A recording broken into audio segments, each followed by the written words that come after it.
So I've got SiriL down here on the taskbar, and when SiriL opens, it opens up a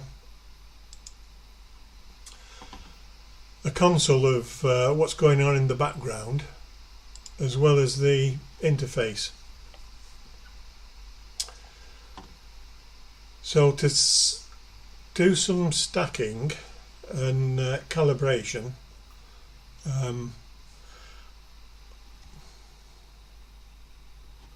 I've written some notes up and I've put them on, and I've sent you a link, and hopefully you've got that, of where the data I'm using tonight and some data from Tony is available, and the notes that I'm using tonight, because I'm going through my notes so that I don't miss anything.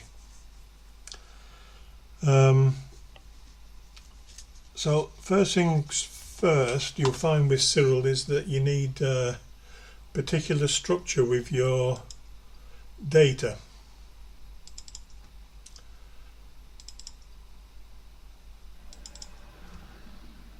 Which is this. You hope you can see that. Can everybody see that? Yeah. Yep. So you put your biases in a folder, your darks, your flats, your lights, and then you create a blank folder called masters and a blank folder called process. The first thing that you do with SiriL is you give it a working directory. So it's this blue icon up there which looks like a house, and if I click on that, you can see along the top here that I've selected process as being the working directory. Does that make sense? Yeah. So I've clicked on process, open that, and underneath where it's got the version of SiriL that we're working on, underneath there you'll see the working directory that we're working in. Okay, so the way SiriL's laid out, forget about the top bar at the moment, I'll come back to that later. The way SiriL's laid out is you can move this side to whatever size you want, and to do your stacking and calibration you just follow these tabs in the order that they're set out. So the first one is conversion, so in that I'm going to load my bias files. So if I click on plus and go to my bias folder, I can select them all and add them all, and there they are. I'm going to create a sequence of these now. You can see they're all .cr2, which is the Canon format for a raw file. It's a DSLR you've used, is it? Yes. Mark? Yeah. Okay. So okay. CR1, 2 and 3 are all Canon proprietary formats, but it will accept almost anything as the file type. So I'm going to create a sequence, and I'm just going to call it bias.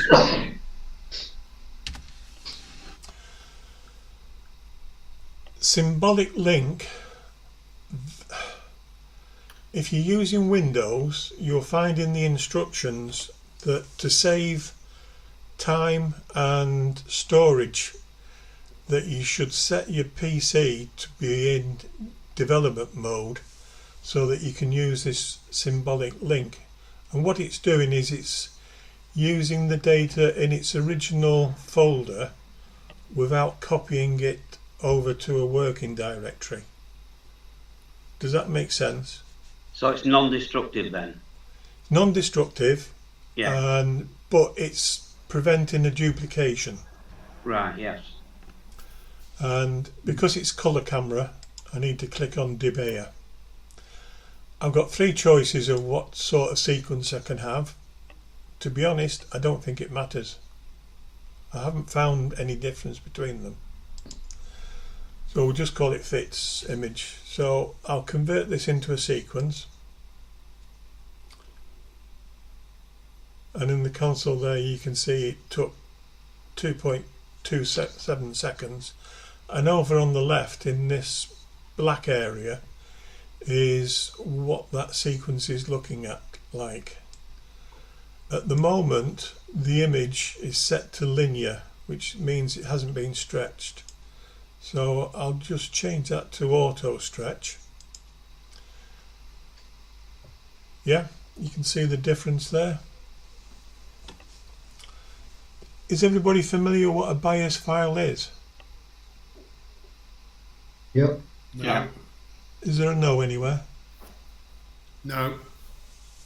The bias is you should take it at the minimum speed setting that your camera will allow, so it should be a fraction of a second.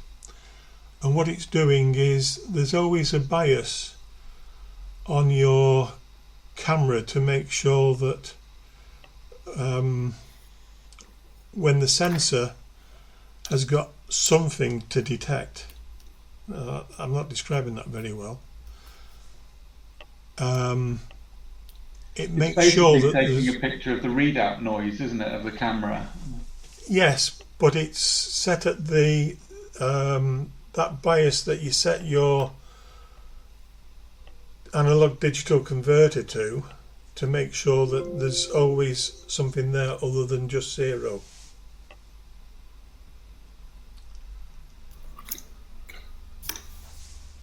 I hope I've described that well enough. But in any case, it is, as Matt says, it's a type of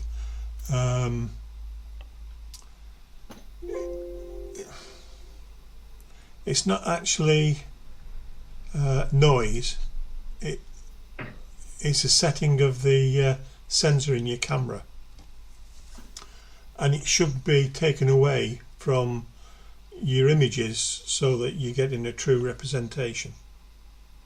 Hope that makes some sense. Yeah.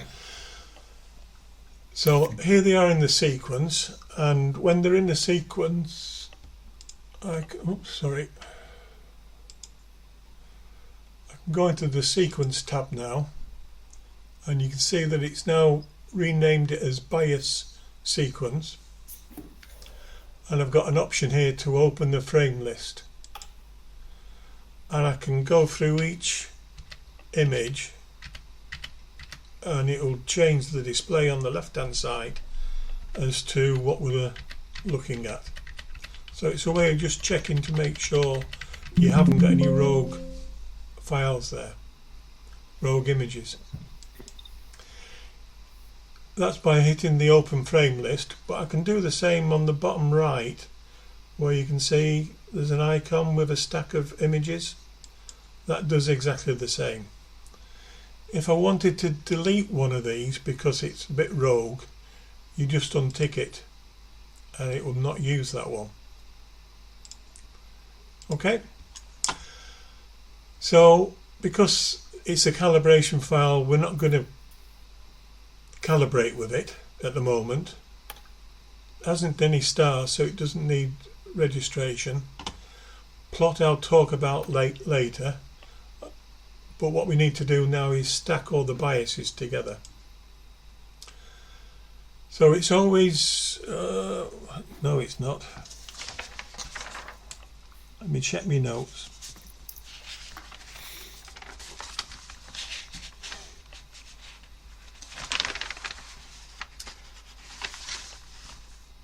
Average stacking and no normalization. Everything else I always leave as is, and I'm saying that's because of what I've picked up off YouTube. Is these are the only ones that you'd ever change. This lot at the bottom you wouldn't change. Other than this, it's saying that we're using the 20 out of 20. If I'd put a cross against one of them, it would be 19 out of 20, and that would be how many we were stacking. There are other options, and I'll come back to those later when we do the lights. So to stack, it's as simple as clicking on that, and there's our stack on the left hand side, and it's taken just over a second. What I need to do now is to go into the folder of the process, and you'll see all these files that it's created. At the top, that's the stacked image. So I'm going to copy that,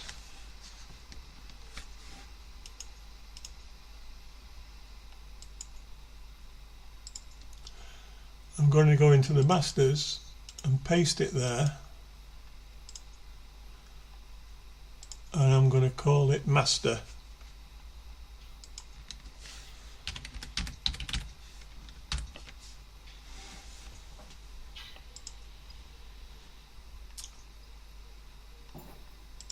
Okay, I'm going to repeat the process now for darks. So to get rid of the ones that the biases, I just need to click that button there, and the plus button, and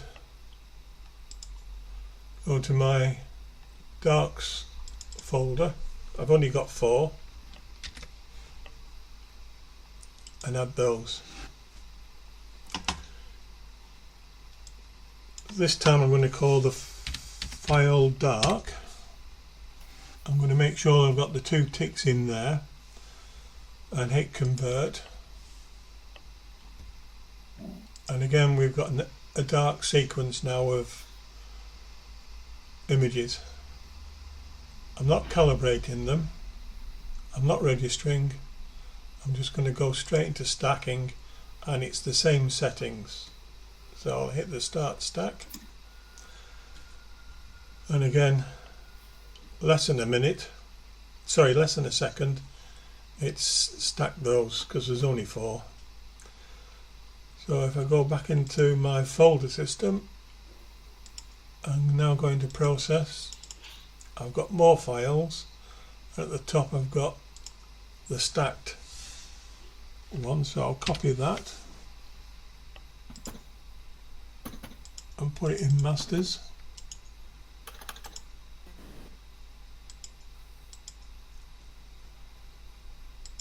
Come on.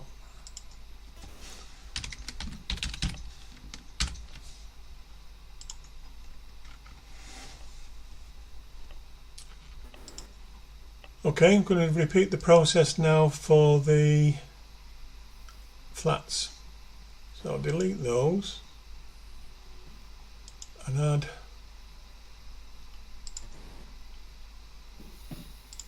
flats.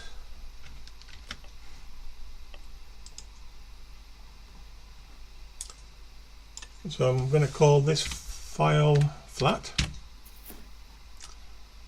Make sure those 2 ticks are in the box and convert that. Don't worry about the colour, that'll come out in the wash later. So I've now got a sequence called flat. I'm going to calibrate the flats by taking away the bias from the flat. So to do that, I'm going to use the bias and search for, in my masters folder,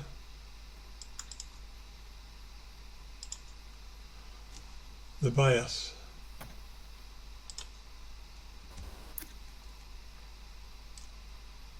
Okay, and the output now is going to be PP, which I think stands for pre-processing.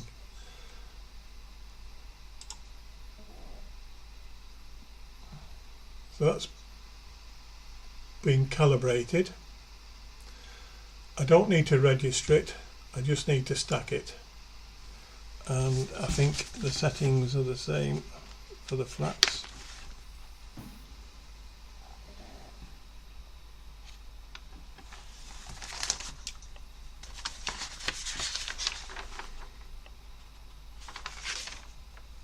Yeah.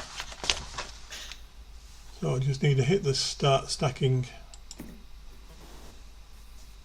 So I've got all my calibration. Oh, need to go into the folder system again, into the process, and at the top I'll copy that.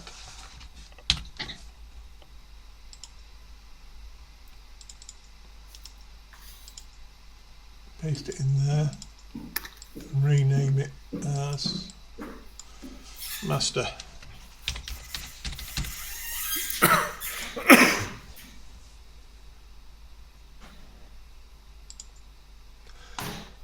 And finally, I'm going to add the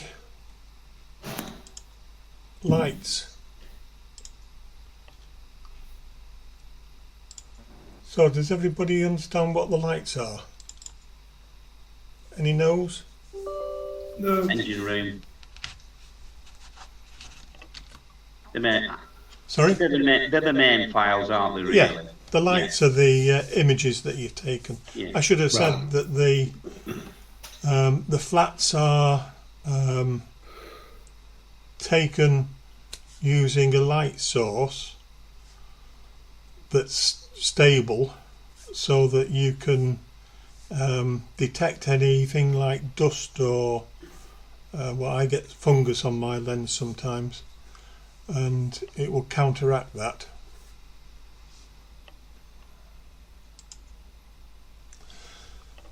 So these are going to be called light.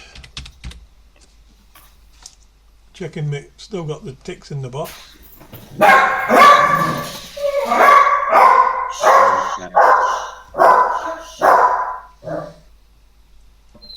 Again, don't worry about the colour at this time. So I've got my lights stacked now, and if I look at the sequence and open the frame list,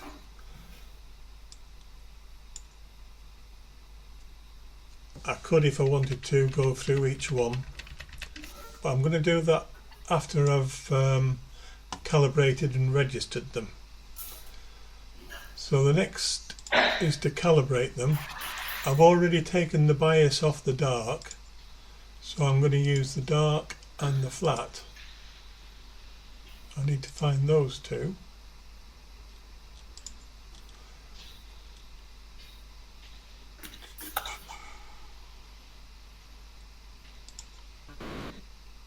And the masters.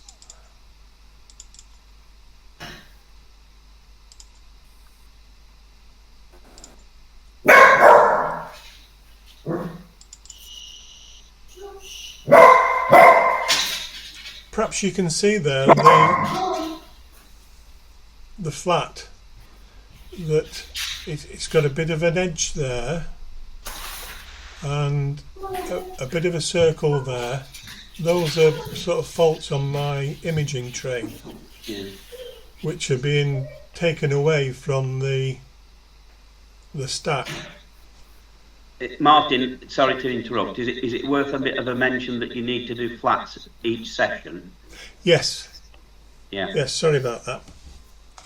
And they should always be the same length of time as the imaging session. Also, your darks should be the same length of time for each one as your imaging session. So if you're doing, like I've done here, they're all 300 seconds. The darks, the flats and the lights should all be taken at 300 seconds. I think I'm talking rubbish there, aren't I? The flats, I think your flats aren't. No. Need to be a lot shorter, otherwise it That's all right. goes exposed. Sorry about that. I'm confusing people. It's all right, your don't worry. darks, I'm just sorry your for darks, interrupting. just your darks and the lights that are at the same time. And same temperature if you've got that facility, yeah.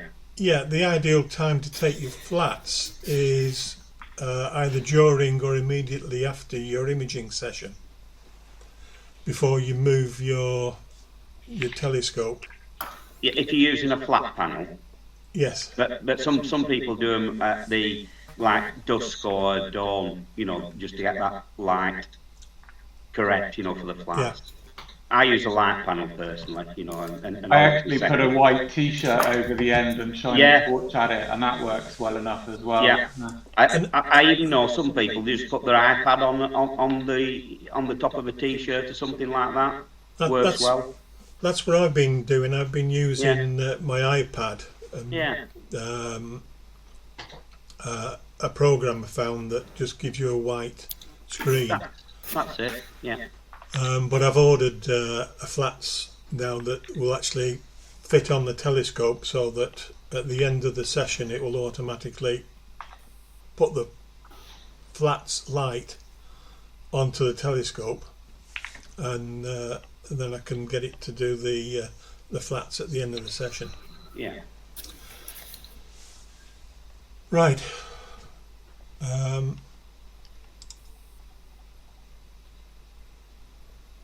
So I've added the darks and the flats to the calibration. So I will start the calibration. Again, don't worry about the colour. And now I'm going to register all of them. Registration means aligning all the images so that they are in the same location.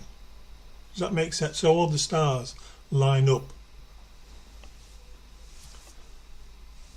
Is that because of there might be tracking errors then? Yes, you will always be slightly off, and if we look at the frame list, if I go through them, you'll see that the image slightly moves with each frame. Yeah. What the registration is going to do is get rid of that. So if I click on Go Register, And sometimes you actually want to move the camera each time, so you kind of have the image slightly moved. So if you have like pixels that are broken in your camera, you can move them around and get rid of them, stuff like that. I think it's dithering, isn't it? It's Dithering, yeah. dithering, and there's drizzle as well, and I get the Yeah. two confused. But dithering is something that you can set up on your... Yeah, you can do it every so many frames, can't you? Yes. Yeah. Yeah. And as Matt says, it's just a tiny movement so that dead pixels get discounted. So that's been registered now, and I'm going to go over to plot,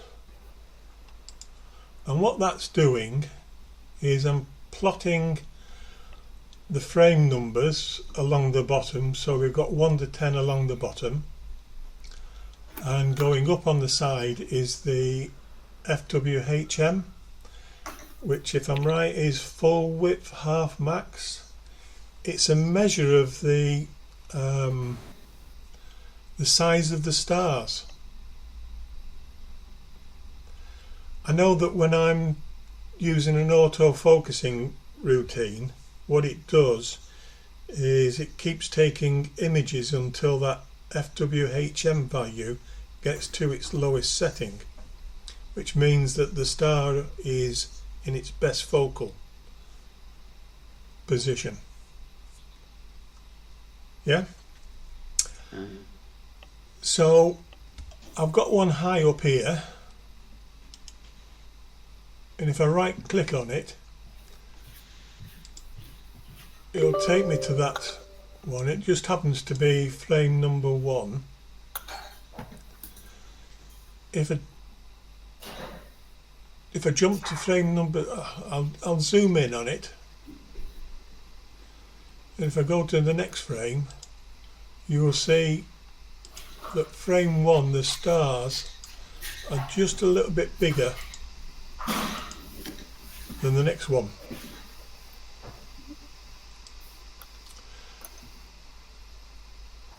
So what I can do is I can either on the graph right click it and exclude that one.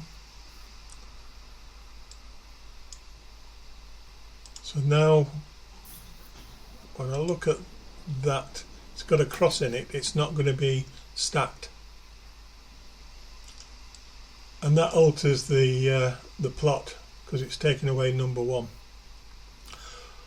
What the green line is just adding up the that value as it goes along. So what you should get is a straight line, but you never will get a straight line because every image is going to be slightly different for the star size. But I always sort of reckon that anything over 2.5 is probably a bit blobby. I can hear some pinging. Is somebody trying to access us? No.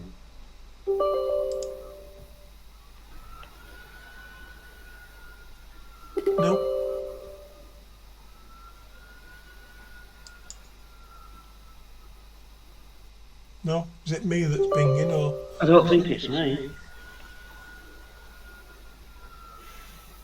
So what I can do is I can knock off then anything over 2.5, and that line gets a little bit straighter.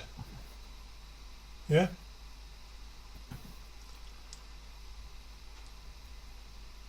So when I come now to stack,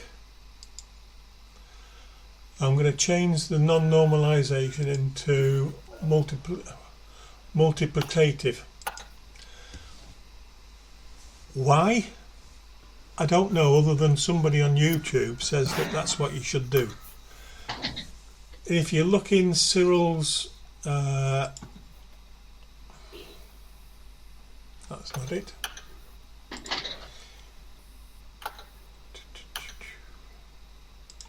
If you look in SiriL's documentation, it's got them all here as to all the sorts of different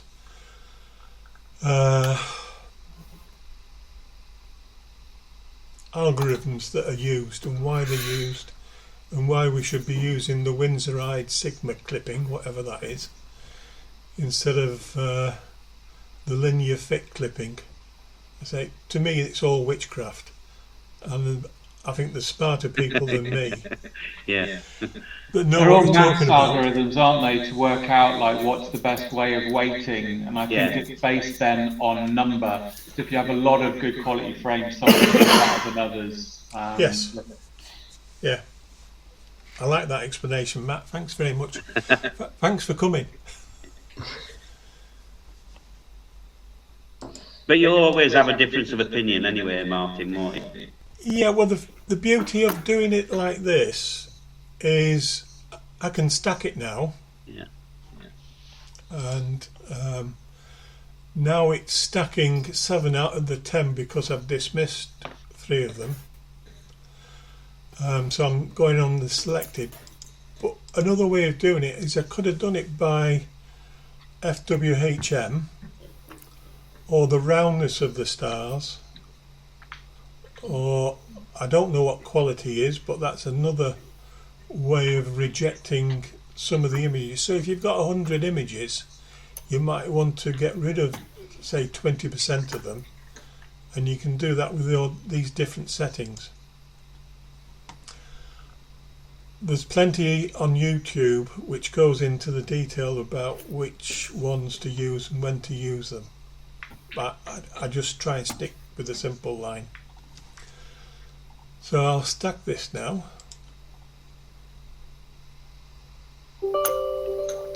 Again, don't worry about the colour, but that's it. That's the stack image with the calibration frames taken out. And that's how manually you can stack. Now, you're probably wondering why I've gone through all this when I show you what you could have done. What we could have done is use a script, and the script would have been one-shot colour pre-processing, and if I clicked on that, it would have done what we've just done now automatically.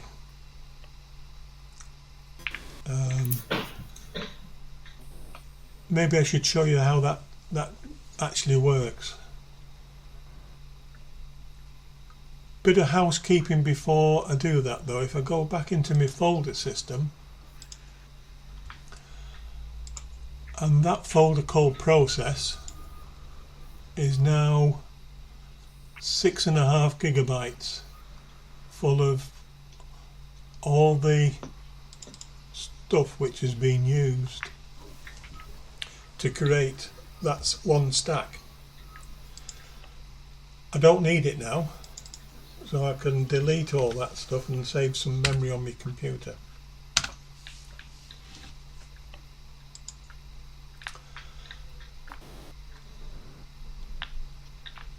And I've just deleted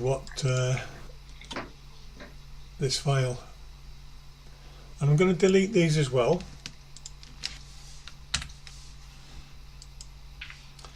In fact, I'm going to delete the whole lot, process and master.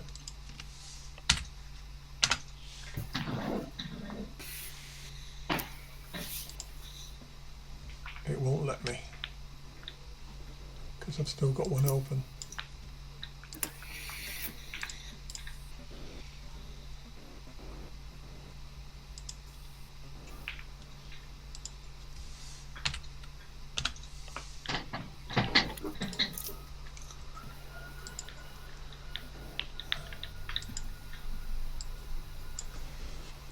Because I've got this file open that I can't delete that. Doesn't matter, I can delete it later. So if I wanted to do that whole process in one click, what I would need to do is go to the home screen again and set my working directory to be one level above where my lights, flats, darks and biases are. So I set it for that, and again it hasn't changed.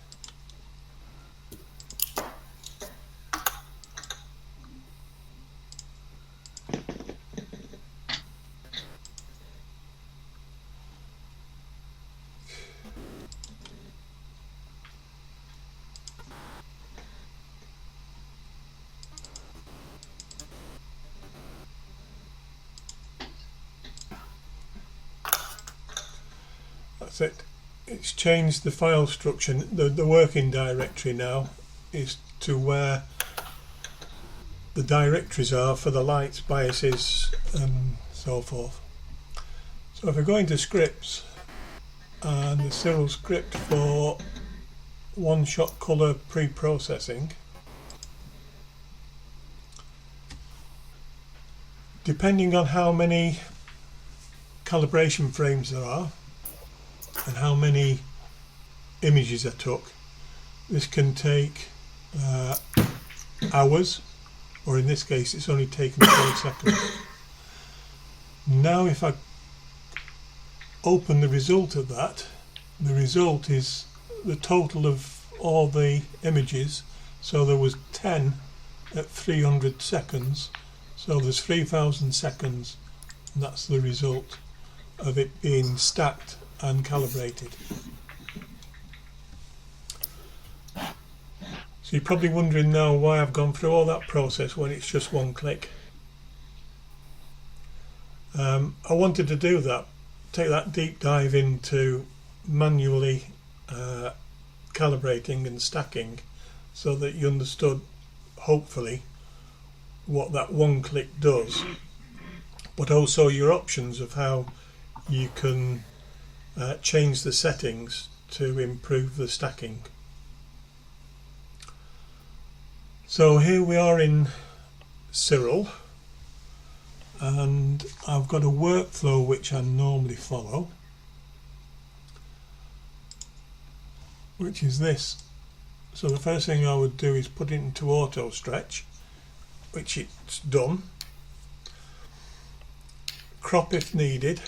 So if you look around the edges, I don't like those edges, so I would crop it like that. Just a left down mouse click. I can move the crop around. I can change the size of it, and when I'm happy, it's a right click crop and crop. The next thing go away.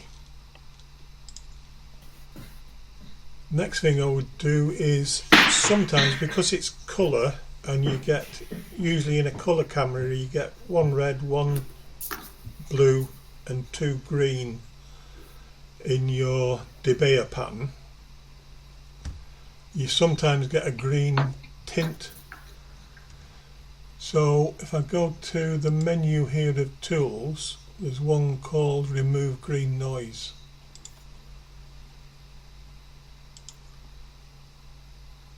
Did you notice that, the change?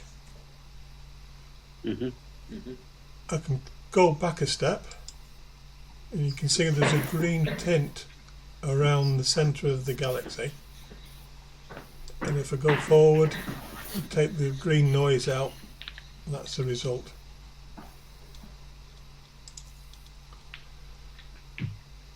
The next thing I'll do is plate solve it. So that's under tools, astrometry, plate solve. So if I'm using my new camera, it records the location for me, but the Canon camera doesn't, so I need to find it, and that will put in the coordinates for where the picture I was taken. It's got my focal length just about right, so all I need to do is click OK. And on the bottom row now, this icon here has become activated, and if I click on that, it will show you what it's found through plate solving. Because it's been plate solved now, I can go to the next stage, which is to colour calibrate.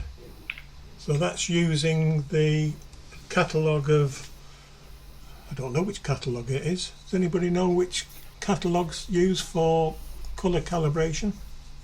The Gaia catalogue. The Gaia? Yeah. So if we go into colour calibration now,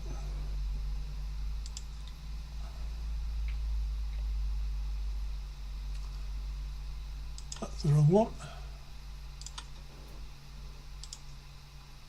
Photometric colour calibration. It's using the Gaia catalogue, and when I click OK, it's just brought a bit more colour into it. Did everybody notice that? Again, I can do a backwards and forwards on that.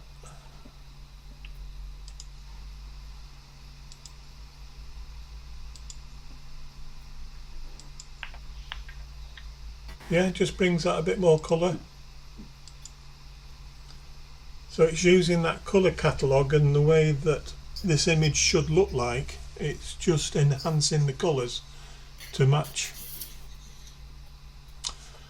Something I should have done earlier, over on the right hand corner I've got a horizontal mirror option, because normally the galaxy is that way round.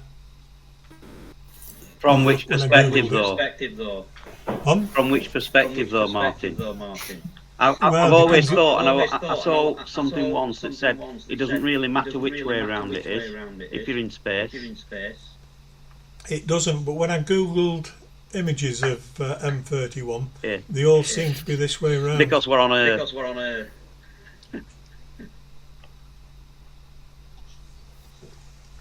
So it's something. It's easy, I think, to compare it then with other images if it's following the trend. I guess that's what you'd see if you looked at it in the night sky in binoculars. Is it that way around, or is it? Yeah, because like I said, because it's the hemisphere thing, isn't it? That's right, because we're imaging from Earth, aren't we? Yeah. It depends which way up your camera is as well, I suppose. Depends on whether you're Australian. It does. And if you're using mirrors or a refractor. Yeah. So the next thing I would do is a background extraction, and there's a number of different ways of doing that. There's some scripts that will do it. I'm just going to do the inbuilt tool, which is background extraction, and when I generate it, put sort of anchors into where it's going to calculate the background from. And what I don't want is any of these anchors in the galaxy, so I just do a right hand click on them and they'll disappear. If I want to add any, I can just left click and put more anchors in. I'll take that one away, and maybe that one, and then it will compute the background for me. Did everybody notice the change? Hope so.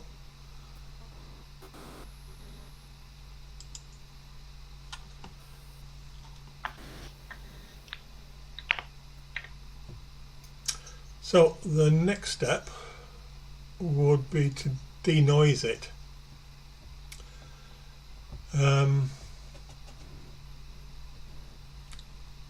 I normally use Graxpert for denoising, so it's on a script.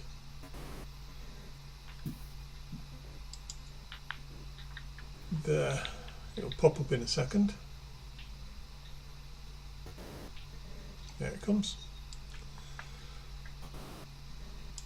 Plenty of videos on YouTube as to how to use this tool. I'm not going into the details. I just leave the settings as are, but I always check to see if there's any new models. These are AI models, and the latest one is 101. That's the one I'm using, so that's fine.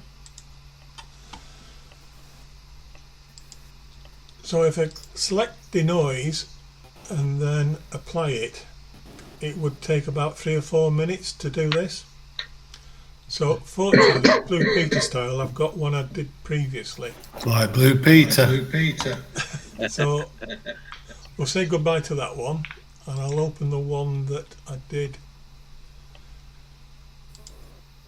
before, which is that one denoised.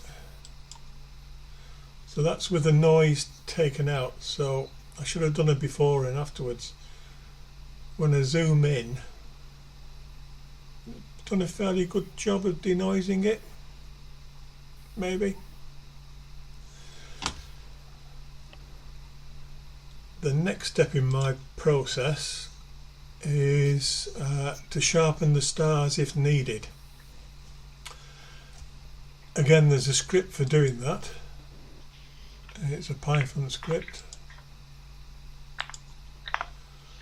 and this is using cosmic clarity star sharpening. I'm not going to do that because it takes a while for it to run, and to be honest, these stars aren't looking that bad. I don't think need sharpening at the moment. So the next step in my process would be to remove the stars.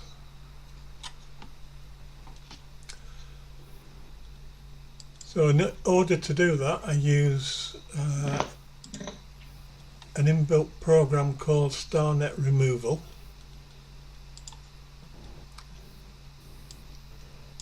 I'm still on auto stretch, so I still need to stretch it, and I'm going to generate a star mask. It'll become clear when I put these together, the difference between the star mask and what the starless image that we're going to end up with. So if I execute that, it'll take about a minute, or it should do. Any questions so far? Nope. Everybody still awake? Yes. Yeah. We are in Lancashire.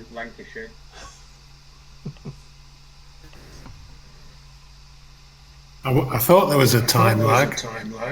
I've got a dual passport. I was born in Yorkshire, Nick. Oh, right, that's handy. So yeah, I'm all right. Apart from when it comes to cricket, rugby, and football, I've got to sit on fence till half time.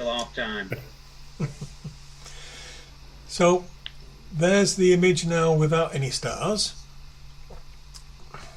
and it's called starless now. It's still on auto stretch, so I'm going to take the auto stretch off now and go back to its linear picture. If I've got it in auto stretch, if I tried to save this image now, it would only save it as the linear picture. So if you save it while it's auto stretch, you don't get what you see. You get something like that. So I need to make an initial stretch of this, and there's all sorts of different ways that you can stretch. There's some handy Python scripts, like a statistical stretch. I tried that earlier and it didn't work very well.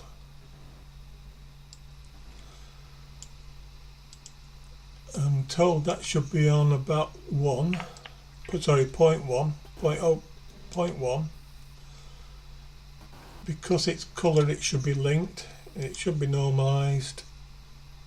I'm not going to apply the curves. Let's see what that does. Well, it's not done too bad.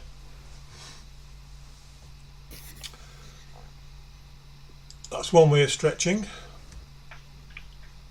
I'll take it back. In the tools, there's 4 different ways of stretching here.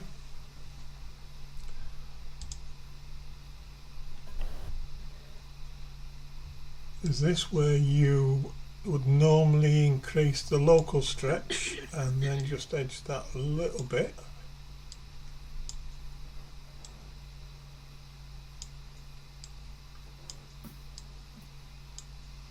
Till it starts coming out.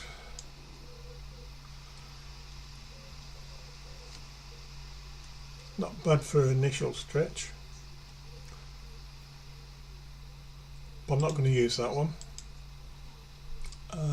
The one I normally use is the histogram transformation, and I'm lazy. Rather than moving these around so that I can stretch the data, come on over. No, I click on this thing here, which does it automatically. Yep.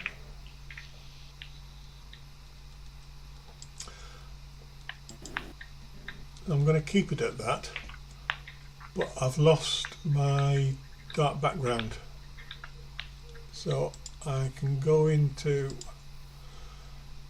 the hyperbolic stretch and go to the black point, and there's my data on the histogram. I can move it over to the left where it should be. It's not doing a good job here.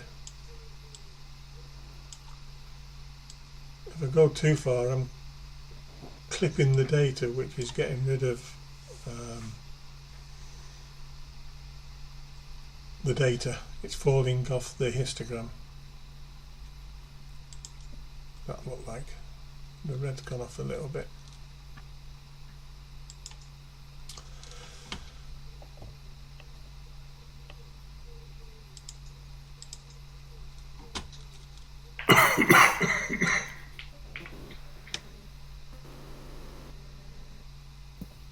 So the next thing I'll do is use some colour saturation and some curves. The colour actually doesn't look too bad, but if I go into colour saturation, I can pick off which colours I want to bring out.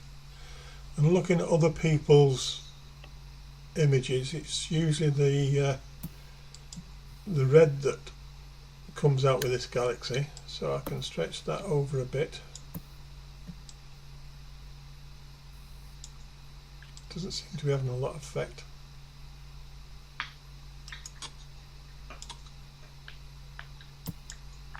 I'll apply that.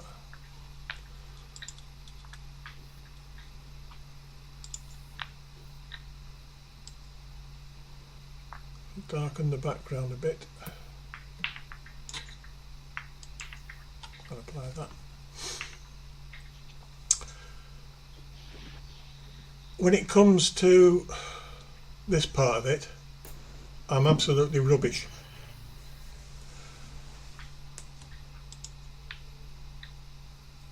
I watched the YouTube videos and they seem to make these things just pop out so well, just by making little tweaks. But I would advise you to watch the YouTube videos to watch how people who know better than I do how to get the best out of an image. But the next step is to bring the stars back. So in order to do that, I don't need that at the time, so I'll move it over there. Hit that button and make it bigger. I'm just going to save this as starless.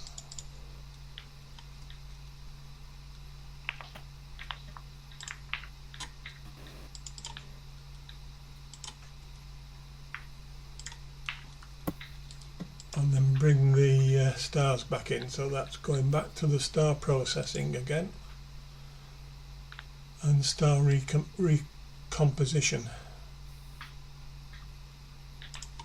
I've got to close that, which is why I saved it, so that I can bring it back in so it's starless. And on the other side it's the star mask. So because the stars weren't stretched, I need to stretch them to get them to pop out. And there we go. I can bring in more stars by going further, or take it back a bit if I prefer less stars.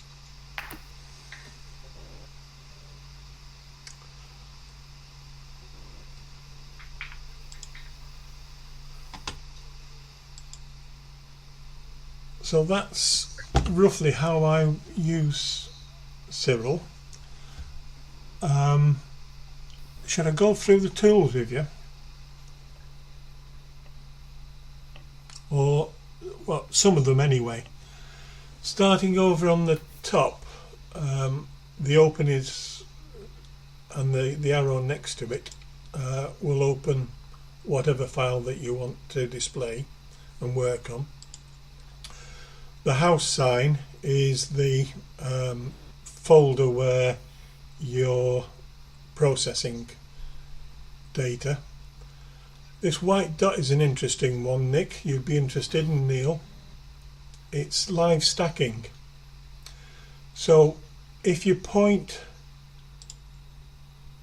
that folder to where your images are coming in from your live imaging, so you're taking pictures now of this galaxy, and each one is going into a folder. As they would go in, if you hit live stacking, this system will stack it as the pictures come in. So just as you get live stacking in the ASA Air, this will do the same job for you. It's like what the smart scopes do then, basically. Yeah. Yep. Image pre-processing is the inbuilt tools. They're all inbuilt apart from star processing, StarNet, and I'll talk about that when I get over to the preferences.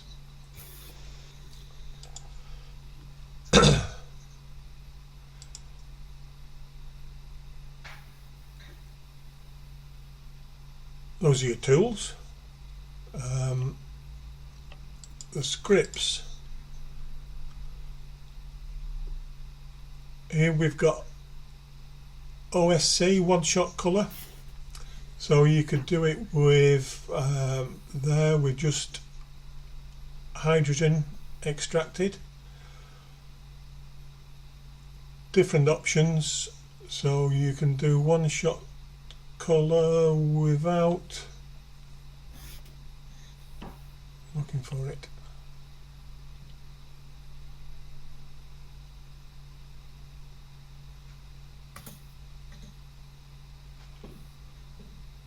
So if you had a master dark, you would use that one instead of taking darks every time. You had a master dark stack, you could use that. So there's loads of scripts, and when we get further over, you will see, just like in PixInsight, there's an awful lot of contributions by enthusiasts who write their own scripts to do whatever you want with this system. Moving over, oops, come back.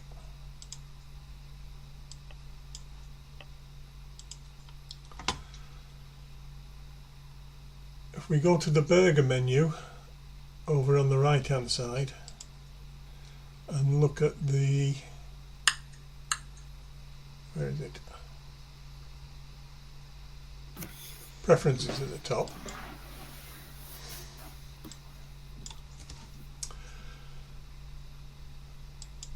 You will see here all the scripts that are available, and the ones with a tick against them are the ones which are showing up on my menu.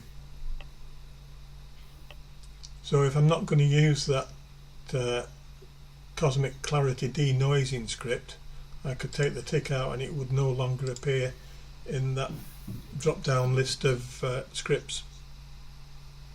But if I was interested in this aberration remover, I could tick that, apply it, and now when I go to scripts, was it a Python script?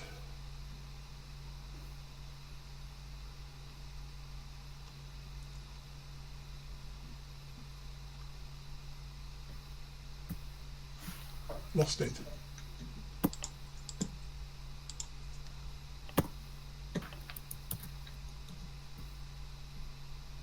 Take my word for it, it does appear in that script list. Every time you load SiriL, it looks for new scripts and it would add it to this table.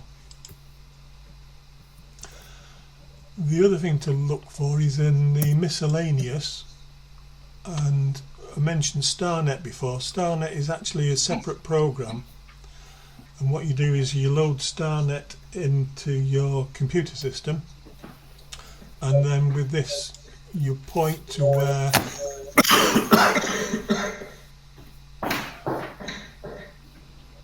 it is,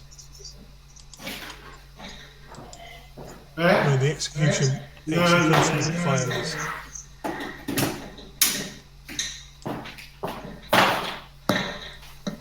Same with Graxpert. You load Graxpert in as a standalone program, but then you add it to this interface by putting the path to the executionable.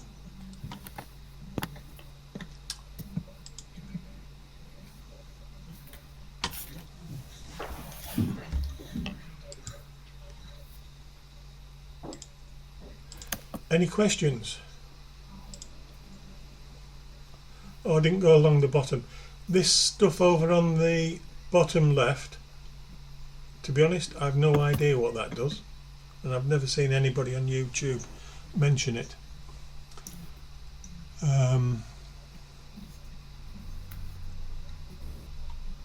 With the plus and minus, you can make your screen bigger and smaller, but actually you can do that with your mouse just by using the scroll button. And if you get it all out of shape, you just hit the one with the sort of square inside of it, put it back in centre. And over on the right hand side is the different methods of rotating and flipping your image.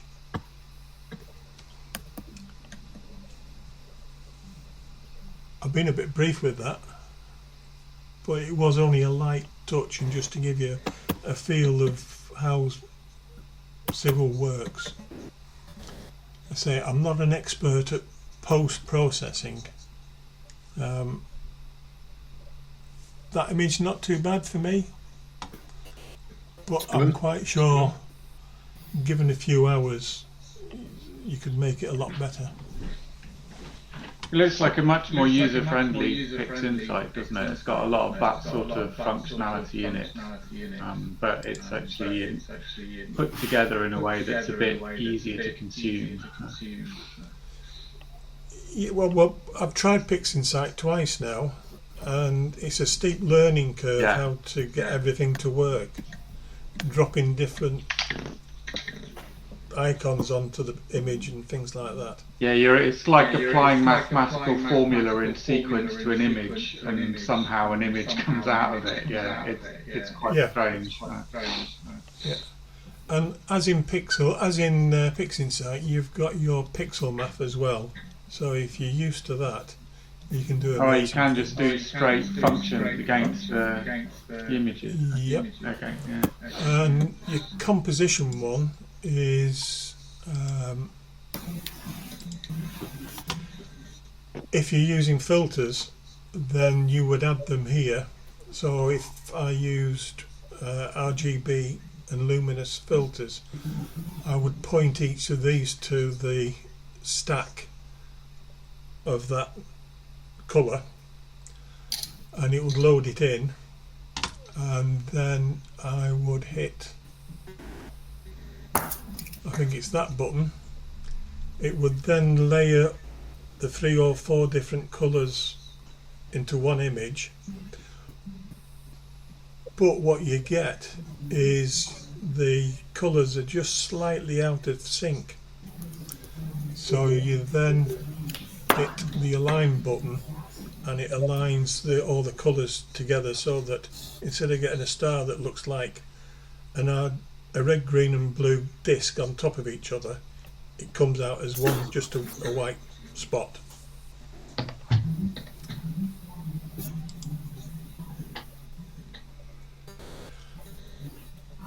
So what I thought would be interesting is Tony has quite nicely provided some data that he took of the jellyfish nebula, which is uploaded onto the Google Drive, so everybody can access it.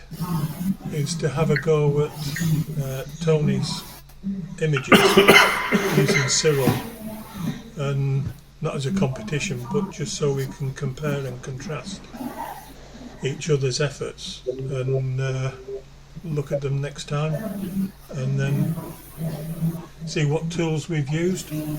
Maybe somebody wants to try it with PixInsight. Tony, I guess you've used PixInsight for the final image. Yeah, for that finished image I did, yeah. In fact, that's all I use now. But I'm keen to kind of look at your presentation there, Martin, and there's a lot of similarity and terminology that are used between both systems. Of course, this is a free for all. The SiriL, isn't it? It doesn't cost anything. You can download it for nothing, which I think is superb. Absolutely. And if you see at the top there, we're on SiriL beta version 3 of this release. Yeah. It's not quite stable yet. I've used beta 1, 2 and now 3. It's getting better with each one. And I think it's a superb start for people that are, for people that are just kind of like starting off with, imaging and post-processing. I think it's brilliant, that. Yeah. Yeah, I do Thanks, too. Mark. Yeah, I think it's really neat. Yeah, really neat and tidy. But it looks like if you kind of know what you're doing as well, you can tweak things and get into it too much. More than Fix Insight is. Nick, I think your microphone's picking up a lot of background noise. Is it? Oh, sorry. Yeah, I just downloaded it while you were doing your presentation, so I'm about to have a play with it later. Yeah. Yeah, I say there's lots of YouTubes. There's a guy called Rick, who is Deep Space Astro, is his handle on YouTube, and he's recently done an hour-long beginner's guide to using SiriL, and he's a lot better than I am. So you posted that link to the files with your data, Tony? Yeah, it's on the link that Martin's on the email. Yeah. Cool. The only thing is, I don't think it needs them to be fair. They're fairly tidy, to be honest with you. The light files. I always dump my flat frames. So the stacked image has got the. Did you put them both on, Martin? There's a stacked image. There's a TIFF stacked image that's got the flat. So you already stacked it. There is an already stacked version. Yeah, calibrated. That's right. But the light frames, there's darks and lights. But like I said, I always dump my my flat lights. Now, when I ran your lights through the manual stacking, and I did the plot, there was 2 of your frames which were way out. Were they? And when I looked at them, you can see there's one where the stars are actually way out of focus. Right. And the other one, I don't know whether it was a cloud or something like that, but it's sort of smudged. Can't remember how many frames there were, Martin. How many were there? Yeah. But if you know how to manually stack, what you can do is you can use the automated process, and then when you've got your final stack, you can go and find that in the process folder and restack just the lights. Well, probably when I did them from when I probably put them through the weighted batch process, they call it in Fix Insight. It probably dumped them out then. It probably didn't use them, I'm going to guess. Right. So if you use them without any limitations, it will probably include them. But you can do something like blinking, can't you, Matthew? You can kind of, you can get rid of those either manually or automatically. Blinking's good because you can just flick through really quickly and see which ones are sort of worth keeping or not. So there might be, like you said, like you've identified in the lights, you might want to be selective which ones you use, I guess. Yeah. So is that something we want to do for the next time? Is to all have a go at Tony's jellyfish? And we can compare and but in SiriL, see how people got on.